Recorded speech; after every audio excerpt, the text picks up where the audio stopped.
Red category কারখানা চাই না, দূষণমুক্ত পরিবেশ বান্ধব শিল্প স্থাপনের দাবিতে সরব হলেন রঘুনাথপুর থানার ঝাড়ুখামারের গ্রামবাসী সহ স্থানীয় মানুষজন। এ বিষয়ে রবিবারের সাংবাদিক সম্মেলন করে স্থানীয়রা জানায় 2008 সালে সরকার এলাকার 734 একর জমি অধিগ্রহণ করে। তার মধ্যে 600 একর জমির ওপর লক্ষ্মণপুরে একটি বেসরকারি শিল্প সংস্থা লৌহ ইস্পাত কারখানা গড়ে তোলে। তার পাশেই ঝাড়ুখামার সেতু থেকে গ্রাম ঘেঁষে 134 একর অধিগৃহীত জমিতে কে বা কারা প্রাচীর ঘেরার কাজ শুরু করেছে। এলাকার মানুষ এ বিষয়ে প্রশাসনের কাছে আবেদন জানিয়ে জানতে চেয়েছেন ওই জায়গায় কি ধরনের কারখানা হবে, কোন শিল্প সংস্থার কারখানা করবে। প্রশাসনের কাছে সদুত্তর না পেয়ে স্থানীয়রা রাস্তায় নেমে বৃহত্তর আন্দোলনের ডাক দিয়েছেন। তারা শিল্পের পক্ষে, পরিবেশ বান্ধব শিল্প হোক। তাদের অভিযোগ, সামনেই লৌহ ইস্পাত কারখানার মাত্রাতিরিক্ত দূষণে চাষের জমি, পুকুরের মাছ চাষ সব শেষ। দূষণে মারণ রোগের শিকার হচ্ছে সাধারণ মানুষ। তাদের আশঙ্কা, বসতি ঘেঁষে সেরকম কোনো কারখানা গড়ে উঠলে মানুষের প্রাণ নিয়ে যাবে কোথায়। চিন্তায় মানুষের রাতের ঘুম কেড়েছে। এখানে কারখানা হলে গ্রামের প্রবেশ পথ বন্ধ হবে, খেলার গোচারণ ভূমি থাকবে না।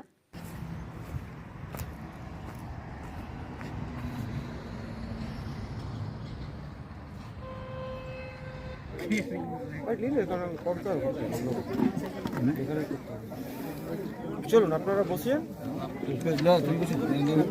কি করবে?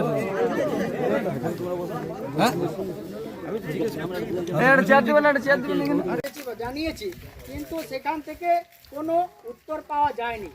এই জন্য কাছে একটি স্যাম স্টিল, যার দূষণে গাছপালা, পশু পাখি, মানুষজন মারা যাচ্ছে, এই দেখতে পাচ্ছেন। আরেকটা যদি দূষণকারী কারখানা যদি হয়, তাহলে আমরা এই গাছপালার মতো কালো হয়ে মারা যাব। তার দায়িত্ব কার, এটাই আমরা জানতে চাই। তাই আমরা শিল্পের বিরোধী নয়, শিল্প হোক কিন্তু গ্রিন ক্যাটাগরির শিল্প হোক। এখানে কোনো রকম রেড ক্যাটাগরির শিল্প আমরা চাই না। এটাই আমার বক্তব্য, বা এটাই আমি বলছি গ্রামবাসীর পক্ষ থেকে। তাহলে আমরা যাব কোথায়? আরেকটা যে 134 একর জমির মধ্যে প্রাচীর তোলা হচ্ছে, সেখানে আমাদের একটা জোর আছে, সেই জোরটাকেও কিন্তু মানে বন্ধ করে দেওয়া হচ্ছে আমাদের। তাহলে তার ফলে কিন্তু আমাদের নানা ধরনের ক্ষতিগ্রস্ত হবে। তাহলে আমরা চাই বেশ, মানে আমি বলতে চাইছি, বেশ আমরা ফ্যাক্টরি চাই, ফ্যাক্টরি হোক, গ্রামের মানুষ বা আশেপাশের মানুষ কাজ পাবে।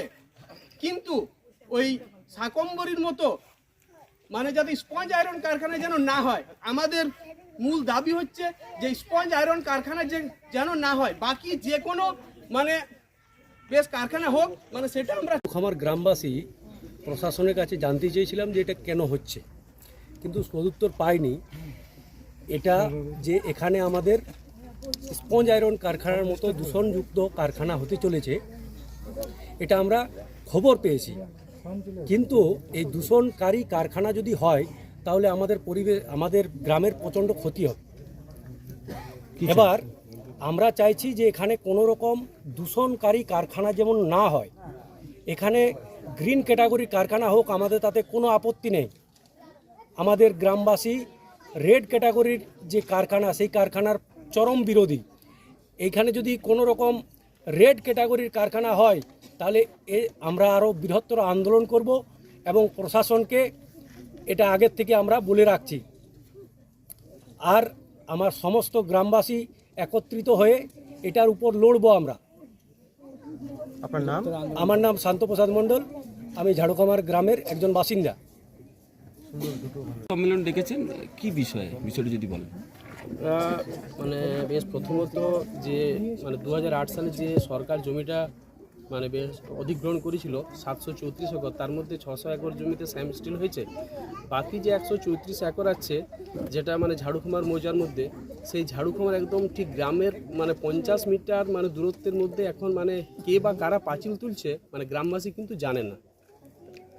মানে গ্রামবাসী না জানার ফলে আমরা এসডিও সাহেব এবং ডিএম সাহেবকে মানে লিখিতভাবে জানিয়েছিলাম যে স্যার কারা এই পাঁচিল তুলছেন, ঠিক আছে, কিন্তু তার আমরা কোনো সদুত্তর পাইনি। এমনিতেই আমাদের মানে গ্রামের থেকে মানে বেশ একটু দূরেই 1 কিলোমিটারের মধ্যেই স্যাম স্টিল আছে। সেই স্যাম স্টিলের দূষণ আমাদেরকে মানে সেই প্রতিনিয়ত তাড়া করছে।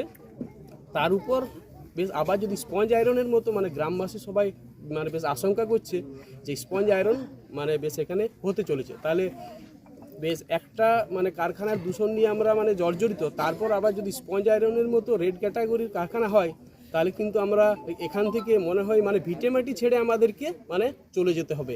এটা আমি মানে বেশ প্রশাসনের কাছে জানতে চাইছি যে মানে কে বা কারা মানে কোন উদ্দেশ্যে বা মানে বেশ কোন কারখানা ওই যে 134 একর জমিতে হতে চলেছে।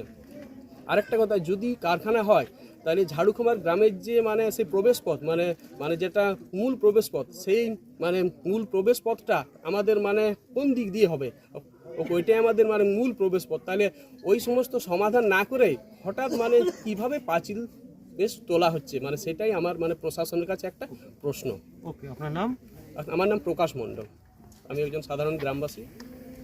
আপনারা তো বিভিন্ন জায়গায় আবেদন করেছেন, মানে জানিয়েছেন, হ্যাঁ, তো কি সদুত্তর পেয়েছেন? সদুত্তর কি পেয়েছেন?